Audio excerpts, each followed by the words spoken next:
Hey, everybody, welcome to our webinar today, Fixing Inventory Distortion, Who's Winning, Who's Failing, What's Working. I'm Greg Busick. Happy to join me today is Matt Hopkins, Head of Product Marketing for Board, and Lee Holman from IHL, wave guys. And we're going to go ahead and get started with things. Thanks again to Board for making this contact available. We've been doing this study for over 17 years now for inventory distortion, and we've sold it for years. And thanks to Board this year, we're able to give that away to you for free.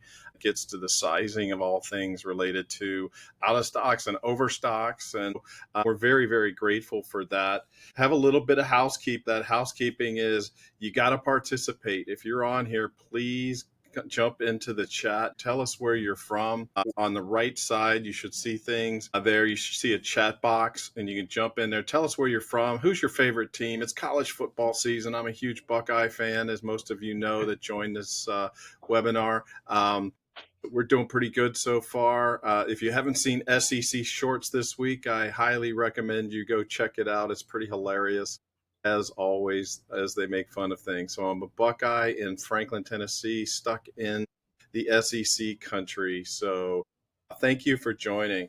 The report, first of all, the report, Fixing Inventory Distortion, that is available today. We will put the link to that and the slides in the chat as we get later on in our broadcast today. All right, so I always like to start wide, narrow things down for an international update. What's going on around the world with the retail sales? So Germany today is up and seeing growth every month since August of last year. Germany was really struggling late last year and has started to see growth improve and increase.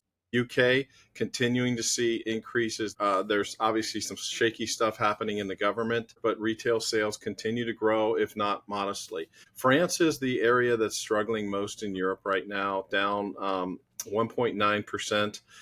The negative sales for 8 of 12 of the last 12 months. That's really, really a challenging situation in France. The flip side of that is Spain, who is benefiting greatly from tourism. They're up 34% year-on-year growth, which is just incredible overall with what's going on in Spain. Italy, with the exception of a few months, has seen strong growth for over 4 years, which has been once again driven by tourism, international tourism in particular. So next is Poland. Poland has strong growth this year after declines earlier in the year. So strong growth in April, that's continued through the summer with July up 4.8%. Hungary, some stronger growth as it's started to get better relations with the EU and everybody else. Now flipping to Asia, China is up, but at 3.7%. But just remember that it needs to be about 5 to 6% to match the population growth there in China. So that's still struggling quite a bit. In fact, if you've seen any of the reports, all this trade war stuff is having a dramatic impact on the individual there in China. Although the official data doesn't necessarily reflect that, it is there. India is booming. Certainly the moving of the iPhone production. We've got a big iPhone event today. US iPhone production moving to India. That's a major area of growing opportunity commerce-wise. The rise of the middle class there. The improvement in the infrastructure is having a big impact there. Japan is up a little bit, but they've had 41 straight months of increased retail sales there, but it's not a country that's booming by any stretch. It's got an aging population there, near zero interest rates. They can't move the interest rates. It's really impacting their economy overall, but still seeing some small year-to-year retail growth. South Korea, 2.4%. This is the first time since 2022 that there's actually been 4 months in a row that actually grew. They've been really struggling for a number of years. The lack of a trade deal with the United States right now is a big deal, and that is also impacting things. Vietnam is the real star, continues to grow. They've got the agreement with the U.S. as tough as that is, but so much of our clothing comes from there, and that's increasing the middle class in that area. Australia still seems to be getting strong growth, and that wraps it up for Asia. Now we look down into North America and Latin and South America. Brazil is struggling quite a bit. in terms of overall retail sales, the major thing that's happening is there is a very big rift that's happening between the US politically and Brazil politically. That's impacting overall relationship there, which is leading Brazil more and more towards China. So trade with China is up 20%. However, retail sales are only up 0.3%. So that continues to be a struggle there. Mexico, slight growth there at 4 to 6 months there, continues to struggle a little bit with his back and forth with the US. That's something that Canada really hasn't struggled with, because the Canadian consumer, because they have not traveled to the US because of all this travel and trade issues that are in place, that is actually burgeoning the Canadian economy domestically and seeing strong growth in retail sales. So I apologize. I got this message popping up on my screen here, getting in the way of the slides. So let me go ahead and let's go to the US. So we've got the US, we've got the consumer price index from the government, and this is inflation and the Fed and all that fun stuff. Right now is showing at 2.7. I will tell you that that is a false marker. And I believe personally that the Fed should have cut rates all the way back in March. And as reference for that, I'm much better. Let's look at the data in detail first. Okay, so this is a look at the must-haves or the have-tos that are in the Fed data, and this weird shelter thing. And if you followed us at any time, you know that we go through this in each of our webinars. But the have-tos, the things you have to do, they're not the want-tos or the desires. The have-tos, we're at about a 1%, and we've been under 2% since March of this year. So we're about 5 months behind if the goal was to get to a 2-point inflation rate on the have-tos. What's driving things up is there is a made up number in shelter that is 6 months in arrears at all times. And it's what they think you can rent your home for. The second piece that is the other two pieces are related to insurance for your cars and your homes. Those are the three things that are driving inflation right now at a much higher rate, as well as electricity because of all the data centers that are happening. So all of those things are the key drivers, but the have-tos, the things that you have to buy there, that includes electricity, that includes shelter, we're at 1%. And if you strip out the weird shelter number where 40% is that made up number, we're actually at 0.4%. So we are overdue for interest rate drops, and that's such a key piece to what's going on in the economy. I much more favor personally the Trueflation Index here, which shows once again through March we've been under 2%. They have us at 1.98%. This is a Nielsen rating approach, and this really goes with all of the US government data right now. It's just not ready for prime time. Somewhere around 2 to 3 years ago, early in the pandemic, it just became not credible anymore because of the processes that and the procedures that they take to get this data. Now, each one of these surveys is a little different. There's a jobs one, there's the retail one. I can comment in detail on the retail one there, but the inflation one as well. We've got these made up numbers and we don't have ground truth. And we've got other indicators from private sector that's actually way better than what the government puts out. And we'll talk about that even more as we go forward.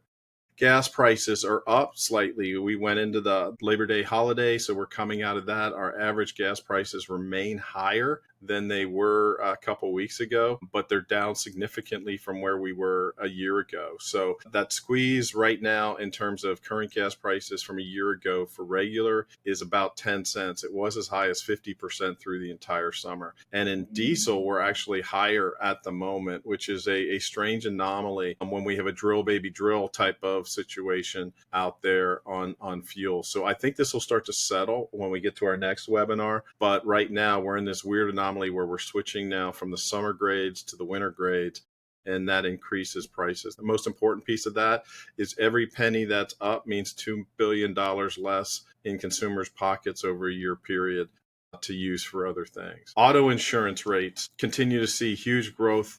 Anybody that's had a wreck or had to replace a car or anything related to auto insurance, you know that as well. Housing prices are up considerably. This is why it's so important for the Fed to lower rates just psychologically so mortgages go down. Now, the mortgage rate is down and it's below this now. It's down, I think it's somewhere around 6.6% as of today. But right now, it takes 48% of median income to purchase a house. So the average median income is around $80,000. The average home price is $401,000. Now you put PMI, all that other stuff in there. What used to be 26, 28% when I was growing up is now over 48%. So it's out of reach for many, many Americans related to what's going on with housing. And that brings us to the crux of housing, so how it impacts retail, because first time homeowners are the ones that help drive retail growth because they've got to buy everything.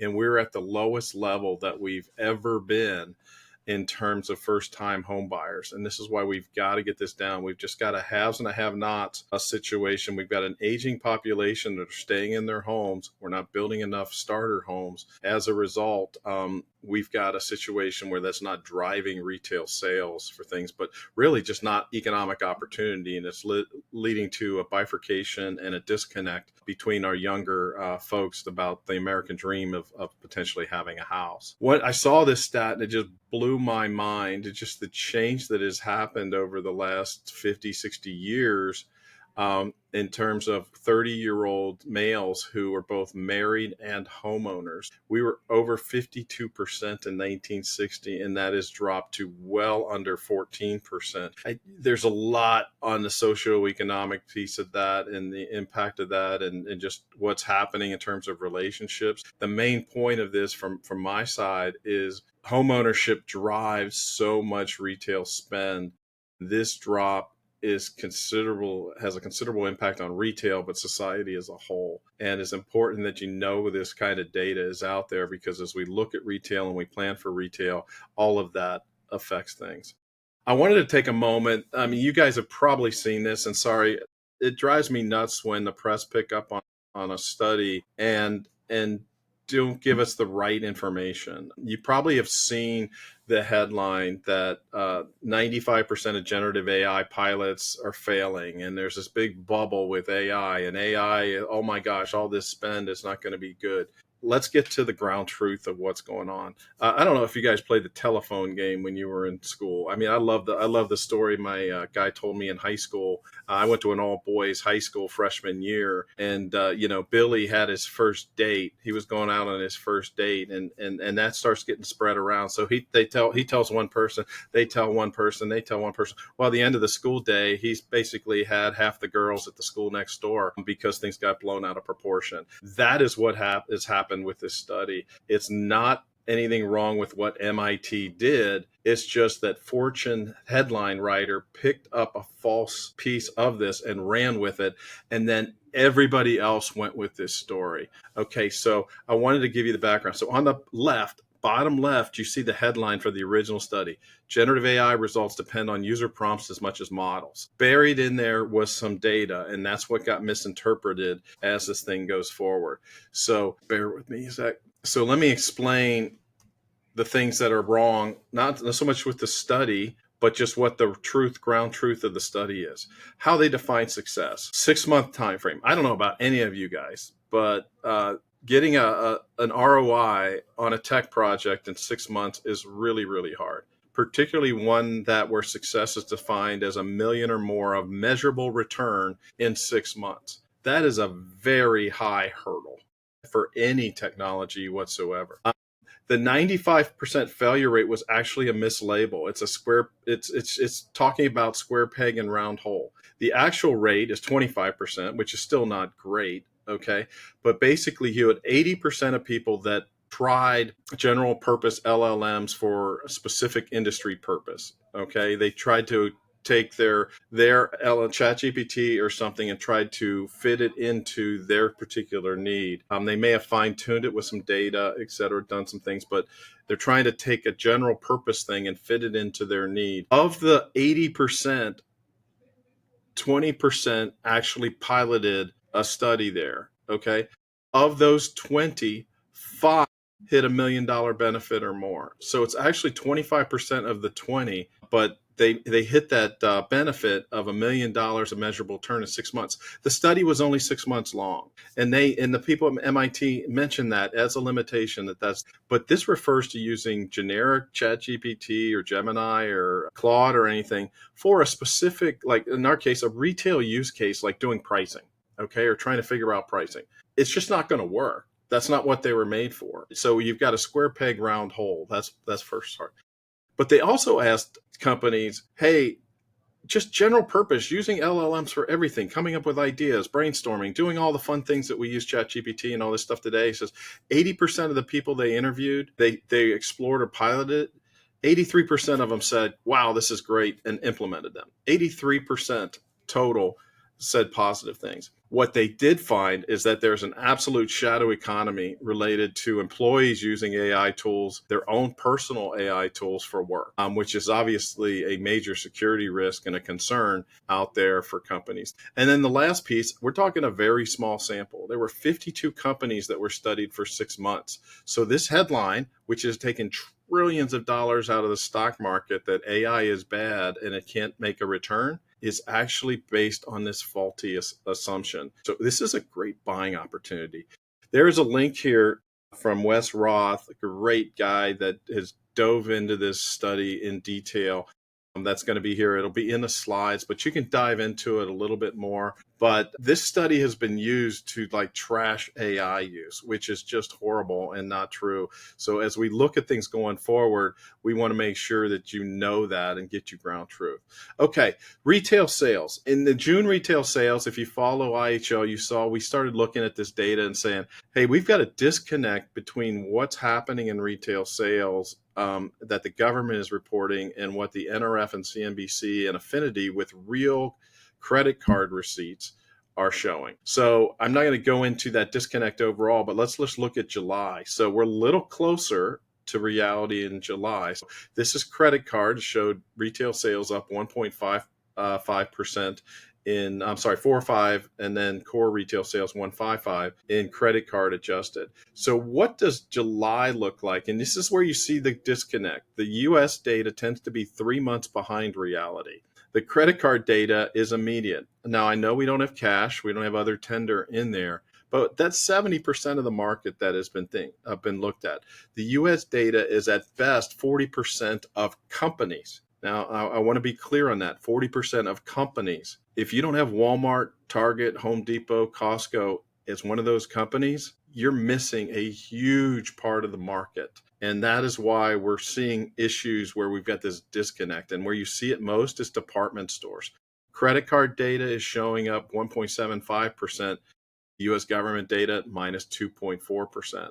Okay, massive changes here between these two that are placed. So my only point is follow the ground truth, look at that data to find out what's really going on in retail. Okay, so year to year, where are we up? Year to year, we're up 3% for the year, beating inflation. This is a much more accurate number because it has everything overall for things. Inflation adjusted, we're up 0.4% for the month versus previous years. All right. Another thing that has changed and is driving the hospitality side, and I don't want to spend a lot of time here, but just how much more we eat out. And this is a little hard to read. I apologize. It's a little hard to read. How much more we've seen 35 times growth in eating out in restaurants. But the piece I wanted to make a point of, you used to eat out at a restaurant and go to the restaurant. That is not the case anymore. 75% of all restaurant meals are eaten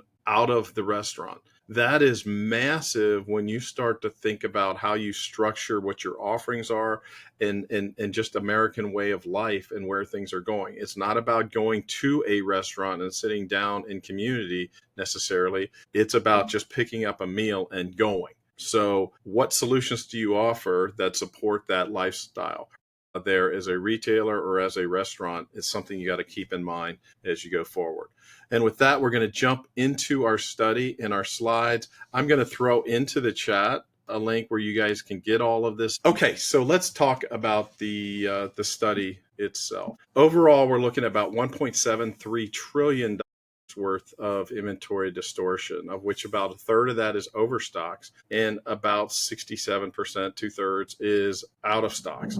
Now, overstocks could be higher, okay? And it's really interesting about that is we brought in a lot of inventory due to tariffs. And we did our last webinar was all on that with Zebra, where we talked about tariffs and how much inventory was brought in by winners versus laggards. We don't count it as an overstock until they can't sell it. So that added inventory is not counted in this number. But it's about two-thirds out of stocks, about 33% overstocks. Okay. Worldwide, Asia Pacific remains the largest category for things with 37% of the overall market. North America is the only one that didn't see a huge improvement. Now, what are the causes of those out of stocks? We've got shelf being empty. That's obvious there, but we also expand that to include I couldn't find anyone to help, or I found somebody and they couldn't find the item, or some other reason that's in play there. In total, out of stocks are a $1.157 trillion problem worldwide. Overstocks, supplier issues, by far the number one issue for things where things don't come in time, so it creates an overstock situation. Buying and planning issues, not using AI tools, disruptions in the market, macroeconomic forces like tariffs, starts and stops, all that stuff adds to that complexity. Spoilage.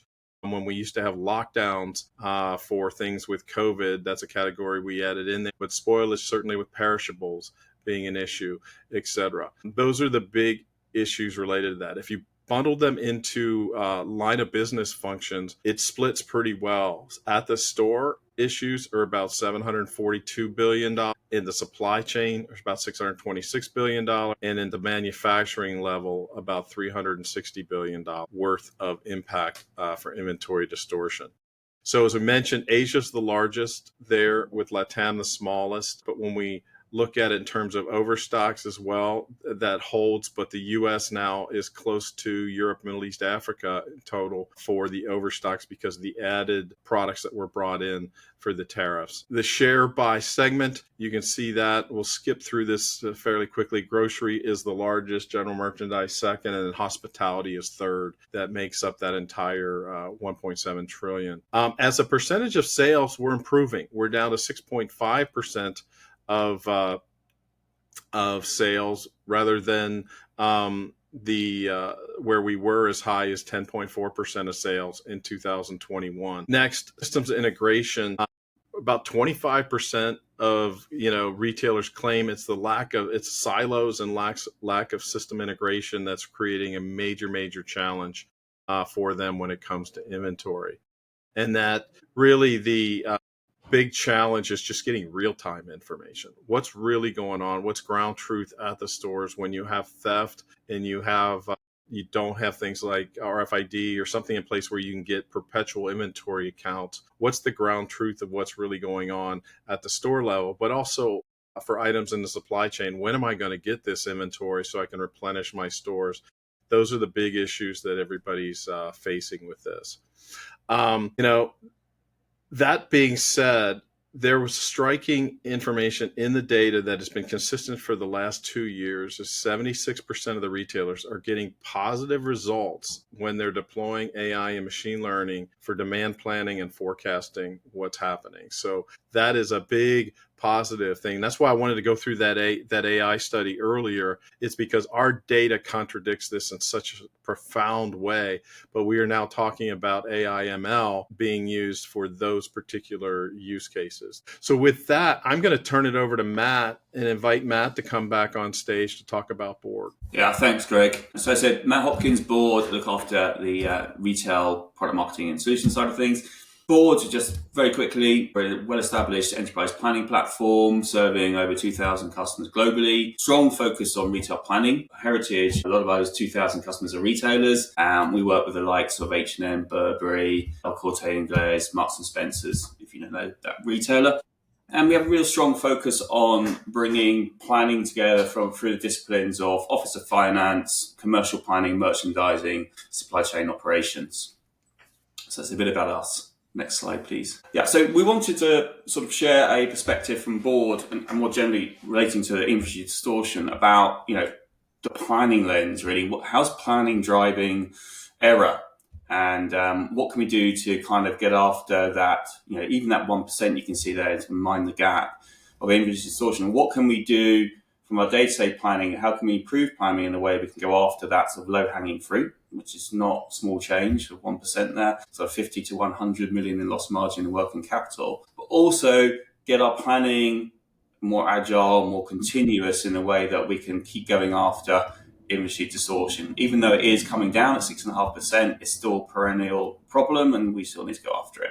So just going to frame that slightly. So we have, error there, and you can see there classic sort of retail planning process over a number of decision points. We have strategy, owning the target operating model, elements of obviously growth, customer and market, those typical dimensions. Finance, articulating that business plan into a budget, giving that to the poor merchandisers who then have to allocate that to channels and products and all the rest of the good stuff. Supply chain then having to put some real world stuff on there, and Greg mentioned supply performance, make sure it's real, make sure capacity fits, and make sure they can get to market on time. In this case, back to merchandising, you're going to manage that, that sales margin, the sell through, making sure that the store execution and that sales season is optimal. So if we think about that error amplification, there's just kind of four things I want to leave you with today. There's kind of four things we see in planning typically that are kind of prevalent in that sort of very simplistic view. The first one is latency. So I also call those planning gaps.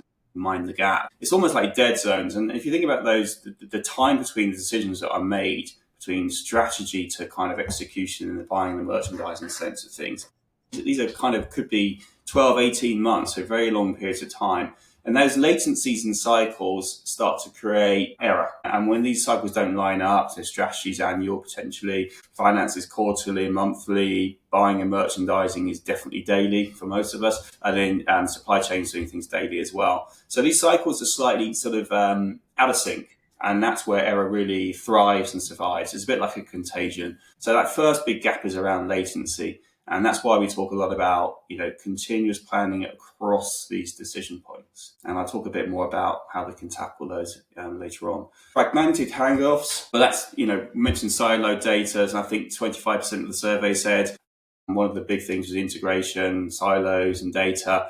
Well, those fragmented handoffs between those decision points is massive. So typically finance, merchandising, supply chain will make decisions in silos, which are probably aligned to things like intake margin, sales margin, which is all good. But where there's room for error is where you're trying to achieve growth from the strategy. So, if our scenario is high growth, are we making those decisions and coming back to not just a financial guardrail or guide rail, but are we coming back to the growth plan? And as we go through the period of plan to execution, it's harder and harder to come back to that financial plan or strategy. Assumption, we'll make assumptions in retail daily. There's a lot of them, and you'll find them in all of that. So just very quickly, target operating model, customer growth. There are things, Greg's just given us some great color before the actual study around the economics of retail at the moment. And that's reflected in most retailers, trading plans, long-term, short-term, but growth, customer market dimensions, those are quite hard, and there's always assumptions, and we do a lot of work with retailers on trying to get ahead and make that forecasting mid to long term a bit more accurate, and I'll talk about that as well as we go through.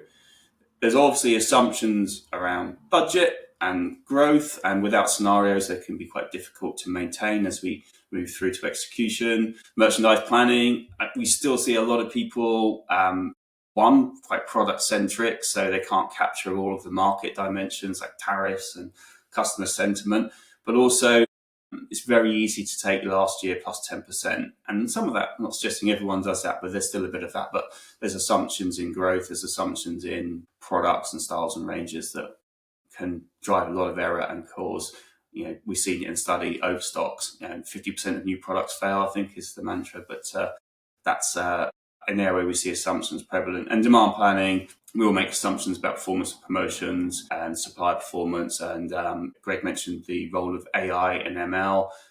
There's a lot more root cause analysis that is being harvested now from these models as they run. A lot more of that things like lead time variability, whereas most merchandising systems I work with, it's just a flat field of 6 weeks. you can actually measure the real variability of lead time now. So there's assumptions that drive error across all of those steps, and then assumptions around markdown, sell-through, price elasticity might be wrong, that kind of stuff.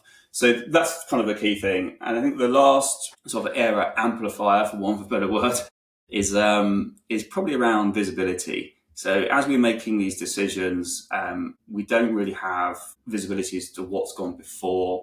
We can't pull over the financial plan down to SKU store day. That's quite hard to do. We can't work backwards. It's hard to sort of have that persistence around strategy and finance, as I said before. So I think it's not so much visibility, it's having consensus. I think error comes a lot where there isn't consensus about what's gone before and what we're trying to achieve around goals. Classic one, there's lots of competing goals around value and volume and margin with supply chain and merchandising. So getting consensus and then having consensus around a high growth scenario, a low growth scenario is really important. If you're managing those exceptions at SKU when you've got the overstock or the understock, then it's too late. One of the things, and we'll cover that as well in a minute, is scenarios are really key to managing and capturing and getting ahead of some of these errors. Okay, next slide. So it talks a bit about the kind of the big picture, the process view of amplifying error, sort of bring that, make it a bit more real and talk about sort of how we go after, let's frame it through that kind of that 1%. If we're in after 1% of inventory distortion, how could we tackle that through some sort of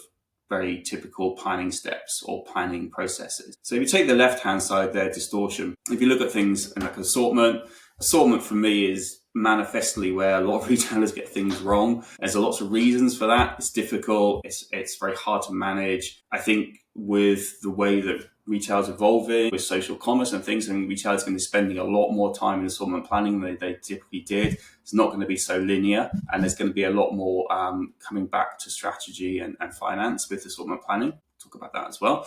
But in this case, if you think about assortments, typically they can be very much driven from a process point of view about supply and replenishment led. So, I'm going to create my assortment on the most efficient way to fulfill stores. If we think about North America, what's going on with, cost of living, some of the data points that Greg mentioned earlier, there's a huge amount of volatility in customer behavior and customer trends. So we want our assortments to be much more aligned to the market first, and then we can sort of backfit it to how we want to execute a sort of market first approach, which makes us more dynamic. And an example there is just using, customer attribution to allow us to bring in, I would say, a very sort of product-centric process historically, and it allows us to bring in some behavioral dimensions that are manageable. It doesn't create overhead in the assortment planning process, but it allows us then to start taking the customer growth strategy, the customer growth scenario, and apply that at a very early stage to our assortment plan.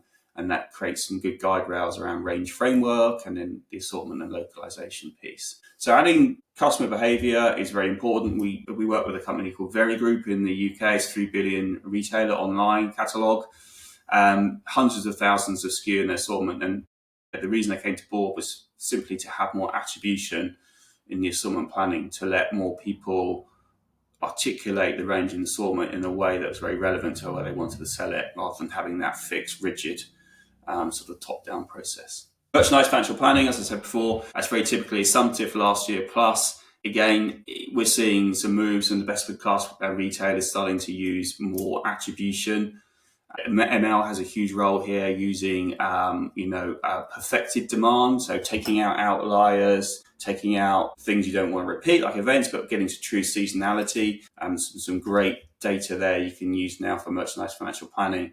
But again, it does come back to the distortion being created from planning very much a product view of the world, when we know so much more about the customer. If you think about what retailers track around customer, and you look what's in your merchandise financial plan about customer, there's probably a fairly big gap. So building those customer dimensions early into your plan is a way that we can lock down the localization, getting the inventory right locally, but also making sure we align to the strategy and the scenario for growth. Pricing is always difficult. Again, typically one size fits all, but obviously pricing where we create demand and we repeat the same mistakes across your baseline price, your promotional price, temporary pricing and markdown. There's a huge opportunity there to kind of unify that. And machine learning, I think Greg touched on that with pricing, is a great example where we do know a bit more about elasticity. We do know a little bit more about what happens when we price at a certain point at a certain time.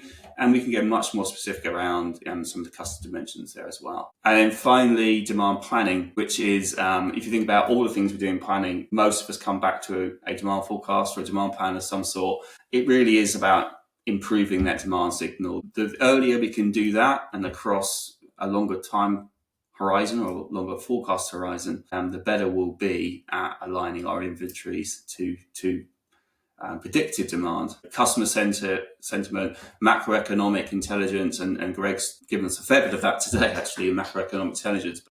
We're seeing, and board is invested in bringing go-to-market planning. So planning your market and then aligning that forecasting step to very much the operational forecasting, the week, day, month type forecasting, which is typically very decoupled from that because you're kind of category merchandise skew. But you want to bring the market in, and we work with people like Kraft Heinz, who bring in much more macroeconomic data that's strongly correlated, has strong signals that they can use with confidence to drive the mid to long term plans, and that really does drive out a lot of error and a lot of distortion potentially over time. The key thing for demand planning for me is, again, take what you know about the customer and then compare that to what you're using in your forecasting, and you'll see a massive gap. Okay, so next slide. So bringing that all together, a fairly busy slide, but a fairly simple message. We want to get to a continuous planning mode, and we want to do that in a way where we can tackle the inventory distortion in sort of bite-sized chunks. So I'm just put on the top there a kind of a representative view of where we see the market going. So if we take now, we see people kind of moving from reactive, bits of spreadsheet, siloed, not fully integrated, kind of a reactive model of planning to more of adaptive. And there's some areas where you can just start getting benefits straight away. So example there is rolling open to buy scenarios. So we work with people like El Corte Inglés, Sweaty Betty, that are kind of taking the merchandise financial plan, which is seeded by Office of Finance, and bring that down to day, SKU, store, WYSI, weekly stock and intake, or line planning, working on key lines and making sure the open to buy is open and optimizing the overbuys, which is clearly highlighted in the report, but also making sure you're maximizing sales potential as well. So just a very simple example of that linkage between Office of Finance, merchandising, and weekly stock and intake line planning. Getting to unified planning, that's where we really can get scale. So we can go after overbuys, and then we can start managing the whole feasibility of time to market, with finance, merchandising, supply chain connected, meaning, supply chain is going to challenge a lot more about the feasibility of supply rather than being assumptive, and work that back into merchandising and finance quicker. And then we move forward into a much more nirvana state where we're orchestrated with closely planning execution. But the key message there is that with AI building, and as Greg said, if you look at the AI at the bottom there, you have forecasting, optimization, decision intelligence. We see that building and building and building. So it's going to be a backbone of planning, but you still need people and process to really drive out distortion, which is why we call out retail IBP as the end state. And really, I think the thing I'd leave you with today is that, collaboration, comprehensive decision support across everything, including come back to the operating model you're trying to go after in a continuous planning mode. It's all about confidence. And so, we feel the way to really tackle distortion is through having more confidence in your planning, and that starts very, very early in the process. So I'll leave it there. Thanks, Greg. Thanks, Matt. Appreciate it. All right, guys, let's get to the meat of the data just to show you what's the impact. How much of same-store sales are retailers losing? It differs by segment that we're in. The highest is in the general merchandise segment with your clothing. If you don't have the right fit in terms of size, color, SKU, you've got seasonality. That is where the biggest problems are. The least amount is going to be in your fast-moving consumer goods guys, the food, drug, convenience, and mass merchants folks there, where you still have spoilage. That is a key part of this that's coming down, but it's not completely wiped out yet for things. So that just gives you an idea of how that breaks down for that. This is the look at it by region. We're seeing dramatic drops everywhere with the exception of North America. And really that is due to theft as well as the tariffs and the movement of of product in and out here and moving product forward that, at earlier stages where you have limited information on what's happening on a macroeconomic standpoint. And thus you have this impact where, like for instance, Target having high issues because people trade down to Walmart or people trade down to Aldi for things. And that's one of the challenges that Target has is nobody really trades down to Target. People trade down from department stores to off-brand department stores, or they trade down to Walmart or Aldi for groceries. And those kind of things together, if you're caught with too much inventory, that increases the inventory. So as we've gone through tariffs, it seems like whack-a-mole for North America there. We actually saw an increase this year in inventory distortion for all these reasons, whereas every other region we saw a decrease due to increased automation there. That disruption was greater than the improvements this year in North America.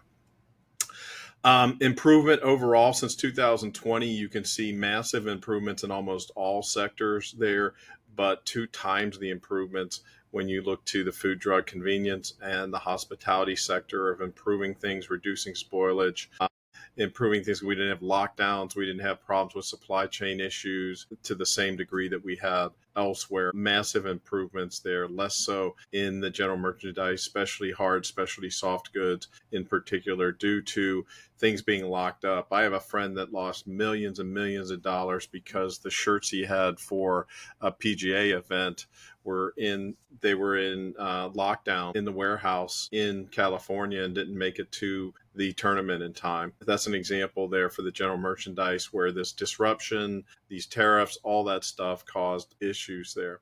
This shows you that information by same store sales over time. I'll leave that for the actual document for you guys to dig in. I do want to talk about personnel issues. The issues with getting to training and the personnel having the right tools to find the merchandise and having enough people working in those positions is a huge part of this issue with inventory distortion. Worldwide, it's $248 billion worth of issues in overstocks and out of stocks. That's basically the equivalent of the annual revenue of Costco there, that is related to just not having the right people or enough people to do the positions there, or they're not properly trained in that environment. Computer vision as a technology is absolutely booming. Our data, and this is over multiple surveys, we're seeing literally 8,000% increase in the adoption of computer vision by 2027. That is to combat theft. That is to increase things and use it for shelf intelligence, understanding what's on the shelf. It's protecting doors. It's protecting, organized retail theft when people come in. A lot of different ways that computer vision is booming, and the price of being able to do that and the speed at which you can run those models is dramatically dropped in perspective as well. So we're seeing massive adoption of computer vision. The also data lakes and things like digital twins are other areas that are seeing huge increases here that are happening in the next 2 years. So this getting to a single version of the truth so we can leverage that data is very, very common and very, very interesting. As we mentioned earlier, we're seeing massive adoption when AI and ML is used together. The people that are doing that in demand chain functionalities, everything from pricing to demand planning to forecasting to inventory management, et cetera, they're actually expecting their profits to grow 50% higher than the people that are not using that technology today. So that's why I wanted to, once again, get into that discussion of generative AI being used for specific purposes where you got to get the right answer every time.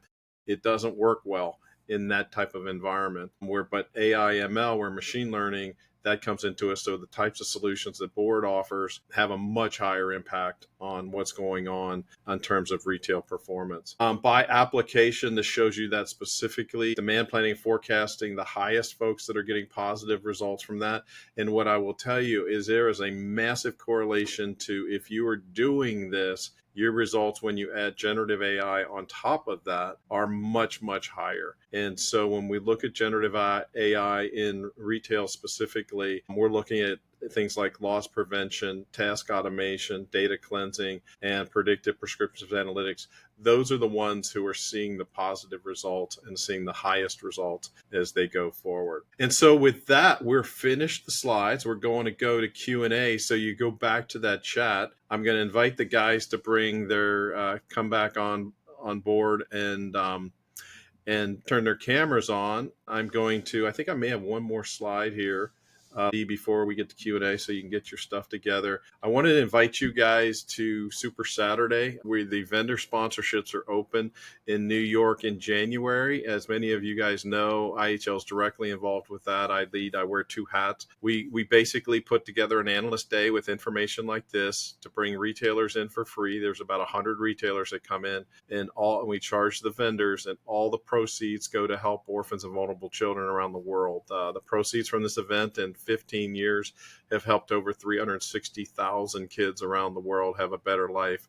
Amen. To where our what we do for a living and selling stuff is not just about that. We can make a difference in the world and help kids around the world. So I invite you to that. And with Lee, let's go back to that All right. Q&A. Matt, you're first up. If you're a retailer under pressure right now, what are the quickest planning wins you can go after to reduce inventory distortion? Yeah, it really depends on your starting point. But I think as a rule of thumb, from what we've seen, I think it's getting that customer dimension into that early planning stage as early as you can. So I think anything around MFP, merchandise factory planning, and or the sort of assortment phase where you can bring in a customer dimension or an attribute is hugely impactful, because that's where you get that truth about the customer versus your plan. That's where you really get significant closing of the gap. Everything after that you can kind of fine tune, but I would say that's typically a starting point. It's usually quite easy to do as a diagnostic.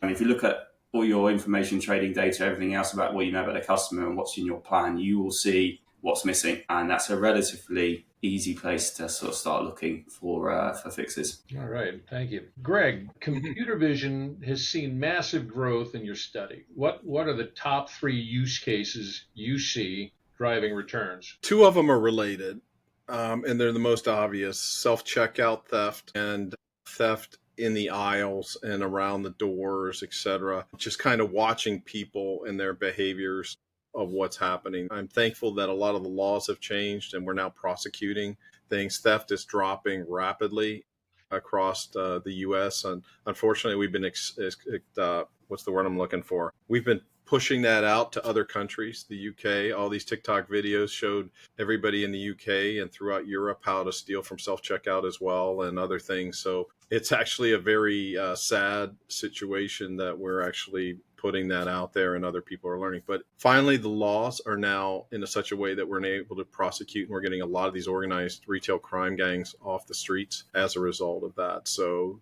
those are 1 and 2 related to theft. The third one is this shelf management and inventory accuracy at the shelf level. Massive moves here, because RFID gets you one view of things, but it doesn't get you some of the problems when it comes to liquids and other stuff. So you need computer vision to look at things, but computer vision can't see the depth sometimes. So it's that shelf compliance and making sure the right inventory is on the right shelf there in place to make a difference. So those are the 3. Okay. Matt, you talked about the path to confidence, adaptive, unified, orchestrated, etc. For a retailer today, what does that journey really look like in practice? You're on mute there, Matt. There you go. Good question. I think I kind of anchored that on getting from reactive to adaptive, which is quite a big portion of the market we work with, even if you take sort of spreadsheets and manual processes. So I think getting into sort of continuous planning mode is a number of steps. But I think the first one is getting those financial guide rails into a continuous planning mode. And I think, I mentioned open to buy with your stock and intake planning is a great example of where you can bring in a little bit of financial perspective into planning. So I'm not talking about, flipping a column of numbers between, volume and value. I'm talking about generally having, a financial plan down to the lowest level. And as I said, we've got a number of people working on that. And that's a really good articulation of your stock policy, linked to open to buy, linked to finance working. So I think it's just finding that one use case that brings finance really, really well to the kind of merchandising side. Open to buy is a great one because it sits in pre-season and in season, so it's covering both sides of the fence. Okay. Greg, if the Supreme Court votes yes or no on tariffs, what's the impact to retailers and thoughts for the holiday shopping season? Gee, thanks a lot. Chaos. I feel for you guys that are really doing this at retailers. What do you have? I think the issue for the holidays, it's already done. Regardless of what happens, you either get a refund from the government or not, but you've already ordered that merchandise. But we're back to chaos in terms of sourcing where you get the products, etc. And so, for the holidays, it's really more about the CFO. It's their problem. It's not yours in the inventory. But longer term, it really is chaos because in some cases you're looking at for clothing 40% tariffs. And when you've got a 40% tariff that is now switched, that's a pretty big nugget that changes where you're getting your supplies from. I will tell you, we did this with our previous study. What we found is the best performing retailers are the ones that actually removed it from the equation. They built their operations around locally sourced or sourced from Mexico or in Canada in such a way that they can quickly get the products they need when they need it. And they've disintermediated China as their main supply point, and as well as some of the other locations just for this purpose. And they started this during COVID. We don't want to be caught with our pants down again, and they changed their business model to do it that way. And those guys are seeing the highest sales and the highest profits growth as a result of that. But good luck. Your guess is as good as mine. I have no idea. Another one for you, Greg. Is the U.S. lagging in automation, or is it on par with the other regions? No, it's not lagging in automation. It's on par or better in most cases. It's just that we've got these other things like the tariffs, like the theft and stuff, and employee problems, getting enough people to work in these jobs, that it's offsetting the gains that we're seeing. So you can see that when you look to the overall percentage of retail sales that are impacted by inventory distortion, it's much lower in North America. And the automation is higher. It's just that we've got these, it's like trying to drive around in an oval when they keep throwing bombs on turn 3, and then there's a riot, a riot on turn 4, and there's just constantly whack-a-mole type of thing that people are dealing with. Here's one for both of you guys. Is my Walmart stock going to keep going up? Yes. Walmart, not only the largest, they're the best at AI of all of retail. And I tell you, the one stock that in our AI readiness index, Chipotle was the highest rated restaurant chain. And Brian Nichol just happened to go to Starbucks, the one who can get the biggest benefit from AI in hospitality. So there's one for you in retail. Now that lockdowns aren't an issue anymore, quote unquote, why is spoilage still so high? For me, spoilage is still so high is because of the proliferation of stores. When you see the number of restaurants that we've added and the number of delivery points and the number of now grocery stores are now delivery points for prepared meals, we've taken it one more step. So now we've got the prepared meal option. We get into a situation in overstocks there where we didn't predict the demand properly, and that stuff spoils. So it's still it's coming down as a percentage, particularly as computer-aided ordering and stuff gets added into fresh. However, that being said, the growth rate of those two sectors, because of America's preponderance to eat out, regardless of where that food's coming from, all of a sudden adds to a spoilage number. And that's why it's still so high. We're just not seeing that level around the world. They just don't eat out like that. If they eat out, they sit down. Yeah. This is for both of you guys. What is the most common barrier to real-time inventory data? I'll let Matt go ahead. Yeah, I think where we see it most, it's not typically a technical issue. It's the overhead. So there's a huge reluctance in planning communities to take more noise. They don't operate off a decent baseline, especially, we talked about AI and demand planning. The first base is to get to a really good demand baseline with ML, AI, and then kind of layer in on top all the kind of customer sentiment and some of the external data and factors like that. But it's typically a reluctance from a kind of people process point of view to take on that. I mentioned adding customer dimensions into planning. there's a huge amount of resistance to that because it's a difficult job anyhow, and adding the complexity of potentially an assortment and the range of one person, that's a direction to travel. It's hard to contemplate. So I think it's a change process. There's quite a lot of resistance to change. I think it's hard to quantify the value of adding that data as well. So I get some resistance as well. But it's, I'm going to mention board because I'm here, and this platform is typically not a technical constraint. It's more of a process overhead than the technology overhead. Yeah, I would say the biggest pushback there is the number of times you can actually do physical inventories and get an accurate count. That's why we're seeing RFID and computer vision rise so much, is to improve that. What we're finding in our research is those who do inventory, just even spot check inventory multiple times a week, not every day, but at least multiple times a week, actually perform the highest. That's like the sweet spot. So whether or not you go to perpetual RFID solution or some sort of robotic solution or some way that you can get eyes on the shelf, understand, did that get pilfered? Do we still have it? Do we have that inventory in stock? That makes a huge difference. And just not being able to do that as often due to staffing issues is the biggest issue. I think just to add on that, I mean, the grocery replenishment projects I've worked with AI, we've done within day, intraday demand sensing. It's hit the walls on stock rotation every time. So the spoilage is still sitting there because it's just an in-store discipline that doesn't match the new frequency, basically. Yeah. Well, we're past the top of the hour, Greg. Well, I'm okay if we go a couple more minutes if there's questions. So okay, got one here.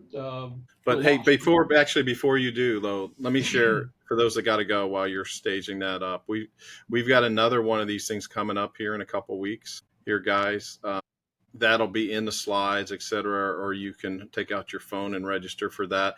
This is going to be more focused on the mid-market. That's coming up September 25th, but we'll have an economic update with the latest retail data. And hopefully by then we'll have a Fed cut. So I just wanted to jump in there and invite people to that if you're interested. So I'm sorry. Go ahead, Lee. Thanks, everybody. If you can stay, great. But we appreciate how impacting is the labor costs now running well above 10% of sales in grocery? Well, it's impactful, but in terms of inventory distortion, is probably actually a positive in helping reduce the inventory distortion. Think we've been understaffed in grocery for a long time. So we're getting to a level that is more median, but I think it's more the pressure on the margins from everything else rather than the labor. Although the labor is that big variable cost, I get it. Okay. Are you selling more or are you losing more of your business to the Walmarts and the Aldis because of the discounts and because of the economy? I think things will change quite a bit next year if the tariffs hold. And if the tax cuts happen here in the United States, things are a lot more stable around the rest of the world in that respect. And there's a little bit more price elasticity in those markets as well because of the culture differences. You guys see retailers handling the complexities of data integrity and unified commerce and how it points to procure goods from a store? I think there's a word missing in there. Do you got an opinion on that, Matt? Can you repeat the question?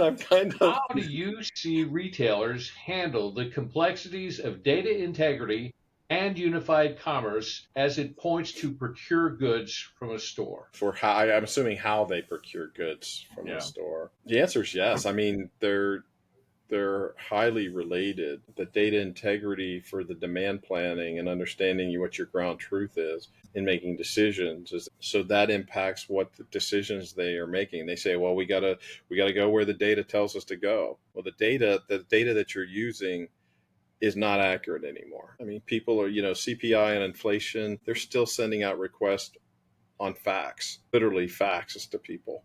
They still don't have to figure out how to do with Amazon. How do you do Amazon in retail? How do I handle somebody where it's a major e-commerce where the e-commerce dwarfs their physical retail space, but they have both? How do I deal with them? They can't, the government process don't. But credit card data doesn't lie. Boom, there it is. So that ground truth in retail, when you get to merchandising, what do you really have on your shelves so you know what to order? What is your real volume of sell-through or a shrink so that you know that you have the product on the shelf or you can ship from store? One of the big challenges that you have in specialty stores, for instance, is seasonality. You have to ship from store because the merchandise is in the store. And if you don't have an accurate view of what you've got, you're taking orders for things that you cannot deliver, and it becomes a huge mess for things. Or if you don't have RFID or a technology that knows where it is in the store, you're taking all your margin up by that person running around the store trying to find the item that they're supposed to have. Okay. I have a question here, and this is, I did a quickie calculation for us. The question is, for loss prevention and shrink, what's the percentage contribution to inventory distortion? And quickie calculation is, by our numbers, about 31% worldwide. 31% of That's employee and consumer theft 31% of what number? of all overall inventory distortion. I thought it was like 340 out of 1.73. So how was that? Are you meaning out of stocks? That would make sense I'm for us. talking about, let me look back at my number here. Now, this is just blame, inventory distortion blame. The total we had for employee theft was 238 and consumer theft was 289. That's billions. Right, but that still adds up to less than 600 billion, and we That's got 1.7. 528 Okay, so 528 out of 1.7, is 30.6. 30.6. Wow. Okay. That's Trust a the big engineer. number. It doesn't sound right, but yeah, That's a big number. that is a big number. Wow. That's all I've got. Okay, great. Well, thanks again, everybody. Thanks for staying late. I appreciate you for being here, and thanks so much. Join us next time, and thanks, Board, once again for sponsoring and making this content available to you. Appreciate it. You guys have a great week. Rest of the week. Now you can go check out if you want to buy a new iPhone. Yeah, thank you. Here, guys. Thank you, guys.